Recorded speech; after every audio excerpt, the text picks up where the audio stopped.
ज्योतिष में विश्वास रखने वाले सभी दर्शकों को ग्रहों के चाल कार्यक्रम में नमस्कार है। इस वीडियो में जानेंगे मकर राशि के जातकों के लिए अक्टूबर का महीना कैसा रहने वाला है। यह गणना चंद्र राशि पर आधारित है, यानी जिन जातक के जन्म पत्रिका में चंद्रमा मकर राशि में स्थित है, जहां 10 लिखा है, उस जातक को मकर राशि का जातक कहा जाता है। आप इस वीडियो को लग्न से भी देख सकते हैं। मित्रों, ज्योतिष गणना के अनुसार अक्टूबर में ग्रहों के चाल इस तरह रहेंगे। यह समय इसलिए भी इंपॉर्टेंट है क्योंकि मकर राशि वालों के लिए लग्नेश और धनेश शनि ग्रह 18 अक्टूबर को नक्षत्र परिवर्तन कर रहे हैं, और शनि ग्रह का हर एक परिवर्तन व्यक्ति पर कितना प्रभाव डालता है यह तो आप जान ही चुके हैं। और आप देख रहे हैं कि 18 अक्टूबर के बाद चतुर्थ भाव सुख समृद्धि के भाव को और दसम भाव कैरियर के भाव को 8 ग्रह प्रभावित कर रहे हैं। यानी नवग्रह में शुक्र ग्रह को छोड़कर बाकी सभी ग्रहों का प्रभाव सुख समृद्धि और कैरियर के भाव दोनों इंपॉर्टेंट भाव पर रहेगा। तो स्वाभाविक है कि इस समय में जो बदलाव होंगे वह किस भाव से संबंधित होंगे? वह चौथे भाव में होंगे और दसम भाव में होंगे। यानी यह बदलाव सुख समृद्धि से संबंधित होंगे और कैरियर से संबंधित होंगे। मुख्य रूप से इस वीडियो में इन्हीं बातों पर चर्चा करेंगे।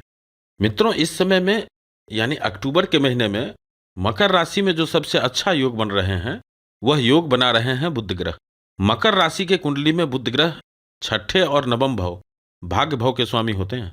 मित्रों, पहले भी कई वीडियो में हमने बताया है और आज फिर से रिपीट कर रहा हूं, मकर राशि वालों के लिए बुध ग्रह योग कारक ग्रह होते हैं, यानी शुभ परिणाम देने वाले ग्रह होते हैं। सामान्यतः बुध ग्रह लगभग 16 से 20 दिनों में राशि परिवर्तन करते हैं, लेकिन 1 अक्टूबर से पहले 66 दिनों के लिए बुध ग्रह अष्टम भाव में गोचर कर रहे थे। अब आप खुद ही समझ सकते हैं, जब भाग्य भाव का स्वामी अष्टम भाव में गोचर कर रहा हो तो यह समय मकर राशि वालों के लिए भाग्य के लिए अच्छा नहीं था। इस समय में भाग्य का साथ नहीं के बराबर मिल रहे होंगे। लेकिन 1 अक्टूबर से जब बुध ग्रह कन्या राशि से गोचर प्रारंभ करेंगे, जहां 6 लिखा है, यहां बुध ग्रह उच्च के होते हैं। और ब्रह्मांड में इस समय बुध ग्रह पंच महायोग में से एक भद्र महायोग का निर्माण कर रहे हैं। वैसे मकर राशि वालों को भद्र महायोग का फल नहीं मिलता है, लेकिन भाग्य भाव का स्वामी भाग्य भाव से गोचर कर रहे हैं, वह भी उच्च स्थिति में है। यह आपकी स्थिति को और मजबूत करेंगे। मित्रों, शायद आपने अभी तक ध्यान नहीं दिया होगा कि नवम भाव, जिसको भाग्य भाव कहते हैं, ठीक इसके सामने वाला भाव तीसरा भाव होता है, परिश्रम का भाव होता है। जब भाग्य भाव मजबूत होते हैं तो परिश्रम कम करना पड़ता है। यही वह भाव है जो हमें बताता है कि इस समय में किसी कार्य को संपन्न करने में आपको कितना परिश्रम करना पड़ेगा या कोई काम कितने आसानी से बन जाएंगे। और मजे की बात यह है कि बुध ग्रह जो भी देते हैं फटाफट देते हैं। तो इस समय में बुध ग्रह का परिणाम भी आपको 1-2 अक्टूबर के बाद से ही दिखने लगेंगे। और सबसे बढ़िया बात यह है कि 1 अक्टूबर को जब बुध ग्रह नवम भाव में गोचर प्रारंभ करेंगे तो इस समय में पहले से ही सूर्य ग्रह यहाँ विराजमान होंगे। यह बुध ग्रह की शुभता को और बढ़ाएंगे, क्योंकि बुध ग्रह अकेले जब नवम भाव में गोचर करते हैं तो अच्छे परिणाम नहीं देते हैं, लेकिन यहाँ बुध ग्रह 1 अक्टूबर से 18 अक्टूबर तक अच्छे परिणाम देंगे। भाग्य का साथ मिलेगा। इस समय में आप धर्म कार्यों में संलग्न रहेंगे। यदि कोई काम सरकारी ऑफिस में फंसा हुआ था, आप इस समय में प्रयास करें, कोई न कोई निराकरण जरूर निकल करके आएगा और कार्य संपन्न होंगे। क्योंकि सूर्य ग्रह को नवम भाव का कारक भाव भी कहा जाता है।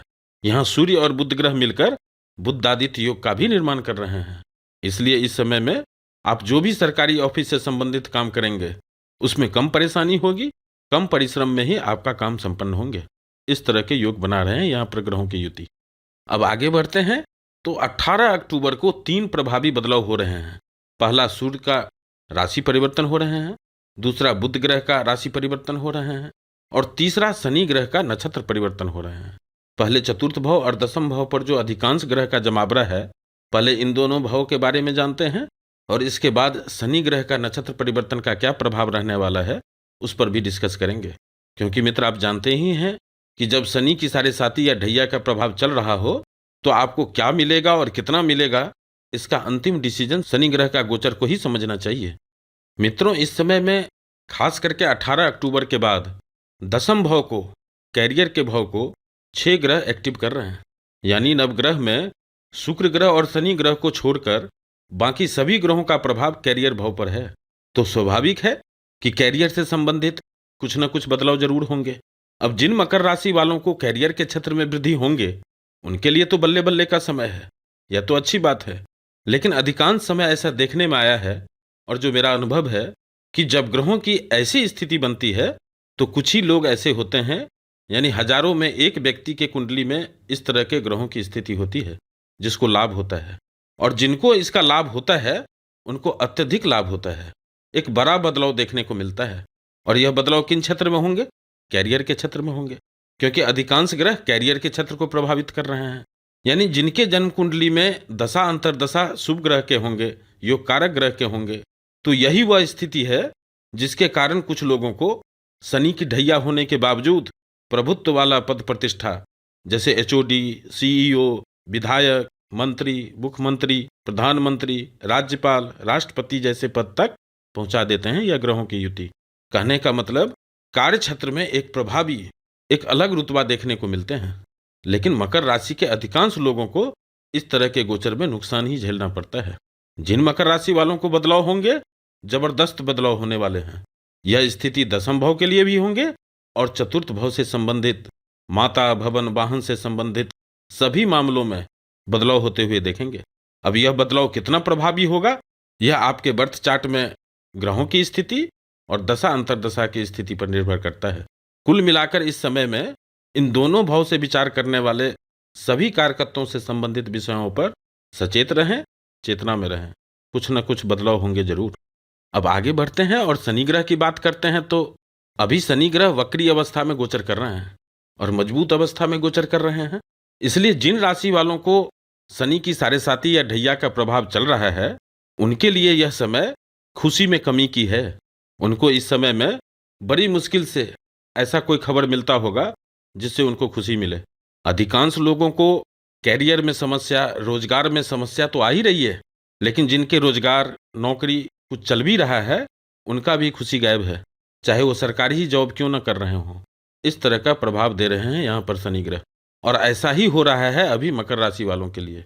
अब 18 अक्टूबर को शनि ग्रह राहु के नक्षत्र से निकलकर मंगल के नक्षत्र में गोचर प्रारंभ करेंगे। अब यहाँ ध्यान से समझिएगा, क्योंकि शनि ग्रह अभी वक्री अवस्था में चल रहे हैं, चंद्रमा की ओर इनका गोचर हो रहा है। इसलिए सभी मकर राशि वालों को इस समय में स्वास्थ्य के प्रति सावधानी रखना चाहिए। ऐसा क्यों कह रहा हूँ? लग्नेश शनि ग्रह स्वग्रही हैं, मजबूत अवस्था में हैं, और नैसर्गिक रूप से शनि ग्रह देते क्या हैं? दुख देते हैं, कष्ट देते हैं, अलगाव देते हैं, मनमुटाव देते हैं, परिश्रम देते हैं, परेशानी देते हैं। इन सभी चीजों का कारक शनि ग्रह को ही कहा गया है। और इस समय तो आपके कुंडली में चंद्रमा से नजदीक होने के कारण बहुत अधिक समस्या तो नहीं, लेकिन फिर भी अक्टूबर के महीने में शरीर नरम गरम तो करेंगे ही शनि ग्रह, और इसका प्रभाव आपको 2 अक्टूबर के बाद से ही दिखने लगेंगे। इस परेशानी से बचने के लिए एक छोटा सा उपाय करके आप देखिए, जो मेरा अनुभव है, जिसको हमने कई लोगों पर आजमा कर देखा है, इसलिए आपसे भी शेयर कर रहा हूँ। समय निकालकर सप्ताह में एक बार भी, खास करके अक्टूबर के महीने में, दवा दुकान का चक्कर जरूर काट लेना चाहिए। चाहे इम्यूनिटी बूस्टर ही क्यों ना खरीद लें, हेयर ऑयल ही खरीद लें, टूथपेस्ट ही खरीद लें, कोई भी चीज़, चाहे दूसरे के लिए ही दवा लेने के लिए जाना पड़े, यदि किसी ज़रूरतमंद को आप दवा खरीद कर दे सकते हैं, यह और भी अच्छा होगा। जहां आप रहते हैं, आपके आसपास जो मेडिकल स्टोर है, यदि आपके कोई जानने वाला वहां जा रहे हैं तो आप उनके साथ चले जाएं, लेकिन कम से कम मेडिकल स्टोर का विजिट यदि आप करते हैं, उससे भी इस परेशानी में आपको कमी करने वाले हैं शनि ग्रह। इसको आम भाषा में ग्रह कटाना कहते हैं। अब आर्थिक स्थिति के लिए यदि देखा जाए, क्योंकि मकर राशि के कुंडली में धन भाव का भी स्वामी शनि ग्रह ही होते हैं, तो शनि ग्रह 18 अक्टूबर से जब मंगल के नक्षत्र में गोचर प्रारंभ करेंगे, तो मकर राशि में जो 3 नक्षत्र होते हैं, उत्तराषाढ़ा नक्षत्र, श्रवण नक्षत्र और घनिष्ठा नक्षत्र, इस समय में शनि ग्रह सबसे अधिक नुकसान मकर राशि में श्रवण नक्षत्र वालों को कर रहे थे। 18 अक्टूबर के बाद जिन जातक का जन्म श्रवण नक्षत्र में हुआ है, उनको शनि ग्रह नुकसान नहीं करेंगे। यानी श्रवण नक्षत्र वालों को स्थिति में सुधार होगा, धन आने के कुछ न कुछ रास्ते खुलेंगे। जिन जातक का जन्म उत्तराषाढ़ा नक्षत्र में हुआ है, उनको 18 अक्टूबर के बाद सबसे अधिक सावधान रहने की जरूरत है, क्योंकि 18 अक्टूबर के बाद शनि ग्रह सबसे अधिक नुकसान मकर राशि में उत्तराषाढ़ा नक्षत्र वालों को करने वाले हैं। जबकि जिन जातक का जन्म घनिष्ठा नक्षत्र में हुआ है, उनकी स्थिति धन के लिए तो एज इट इज बनी रहेगी। यानी अभी जैसे शनि ग्रह का प्रभाव है, 18 अक्टूबर के बाद भी सेम स्थिति बनी रहेगी। जिनको अच्छा चल रहा है उनका भी अच्छा चलता रहेगा, और जिनका बुरा चल रहा है उनकी भी स्थिति में सुधार शनि ग्रह नहीं करने वाले हैं। लेकिन मानसिक चिंता, मानसिक भय, अंदर ही अंदर घबराहट जैसा आप अनुभव करेंगे। इस तरह के प्रभाव दे रहे हैं घनिष्ठा नक्षत्र वालों के लिए। वैसे भी साढ़े साती का प्रभाव उन मकर राशि के जातकों पर सबसे अधिक देखने को मिलेगा जिनके चंद्र कुंडली में शनि ग्रह इस भाव में बैठे हैं। पहला भाव जहां 10 लिखा है, चौथा भाव जहां 1 लिखा है, 7वां भाव जहां 4 लिखा है, और 11वां भाव जहां 8 लिखा है। यदि आपके कुंडली में भी शनि ग्रह इस भाव में है तो आपको संपूर्ण जीवन काल में बहुत कुछ मिलेगा। लेकिन जब जब शनि ग्रह की साढ़े साती या ढैया का प्रभाव होगा, आपको आर्थिक नुकसान अधिक होंगे, मानसिक चिंता और मानसिक भय बने रहेंगे। आप अपने जन्म कुंडली को याद कीजिए या देखिए कि आपके चंद्र कुंडली में शनि ग्रह किस भाव में है, जिससे आप आगे का प्लान कर सकते हैं। अब शुक्र ग्रह की बात करते हैं तो मकर राशि वालों के लिए शुक्र ग्रह पूर्ण योग कारक ग्रह होते हैं। पंचम भाव और दसम भाव का स्वामी होकर इस समय में अष्टम भाव से गोचर कर रहे हैं, और इनकी दृष्टि धन भाव पर है, और धन भाव का स्वामी शनि ग्रह की दृष्टि शुक्र ग्रह पर है। तो यहाँ शुक्र ग्रह आपको साफ साफ संकेत दे रहे हैं कि इस समय में जो लोग प्यार कर रहे हैं और शादी करना चाहते हैं उनको 2 नवंबर के बाद ही इस काम को संपन्न करना चाहिए। और इस समय में शुक्र ग्रह सुख सुविधा से संबंधित खर्च कराने वाले हैं। यहाँ तक तो ठीक है, लेकिन कई बार मकर राशि वालों के लिए जो अभी स्थिति बन रही है उसमें शुक्र ग्रह लग्जीरियस वस्तु के पीछे कर्ज भी करवा देते हैं, और आजकल तो क्रेडिट कार्ड से ही कर्ज मिल जाते हैं। इससे बचना चाहिए, ये आपके लिए हितकर होगा। अब इस समय को और अच्छा कैसे बनाया जा सकता है, इसके लिए जब भी समय मिले अपने आराध्य को नमन करें, महादेव को ध्यान करें। ऐसा करने से राहु और शनि से होने वाले परेशानी में कमी होते हुए देखेंगे। मकर राशि वालों को अभी नित्य शनि का बीज मंत्र करना चाहिए, ओम प्रांग प्रिंग प्रौंग सह शनियै नमः। और इस विश्वास से हनुमान चालीसा का पाठ करें। जो यह पढ़े हनुमान चालीसा, जो हनुमान चालीसा पढ़ेंगे होई सिद्ध साखी गौरीसा, उनका कार्य सिद्ध होगा। इस बात का साक्षी गौरीसा महादेव हैं। फिर उपस्थित होंगे एक नए वीडियो के साथ। नमस्कार।